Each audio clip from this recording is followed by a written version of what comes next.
అర్థం ఓం అనేది హిందూ, బౌద్ధం, జైనం, సిక్కు మతాల్లో పవిత్రమైన, శక్తివంతమైన శబ్దం మరియు చిహ్నం.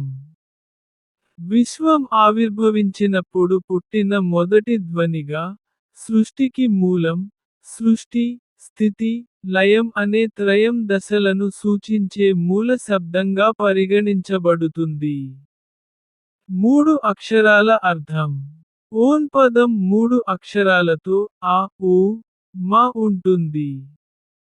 అ ఆది, ప్రారంభం. ఉ మధ్య స్థితి. మ ముగింపు, లయం. ఈ 3 కలయిక విశ్వం యొక్క ప్రారంభం, నడింపు, ముగింపునకు సంకేతంగా ఉంటుంది. ఆధ్యాత్మిక ప్రాధాన్యత. ఓం అనేది పరమాత్మ, బ్రహ్మ, ఆత్మ స్వరూపాన్ని సూచిస్తుంది. దీనిని ధ్యానం, పూజా కార్యక్రమాలు, యజ్ఞాలు, ధ్యానం మొదలైన వాటిలో ఉచ్చరిస్తారు.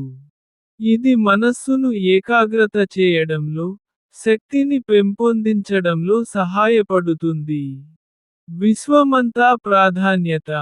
ఓం అనేది మతాలకు అతీతంగా, విశ్వంలో అన్ని ధ్వనులను, తత్వాలను సమాహరించినదిగా భావిస్తారు. అన్నివిధమైన మత గ్రంథాలలో, వేదాలు, ఉపనిషత్తులు మొదలైన పాఠాలలో దీనిని ప్రారంభం, ముగింపులో ఉల్లేఖిస్తారు. సారాంశంగా, ఓంకారం అంటే సృష్టి, స్థితి, లయం అనే త్రయం. అది విశ్వశక్తికి, పరబ్రహ్మాంద అభివ్యక్తికి, దైవ ధ్వనికి సాకారం.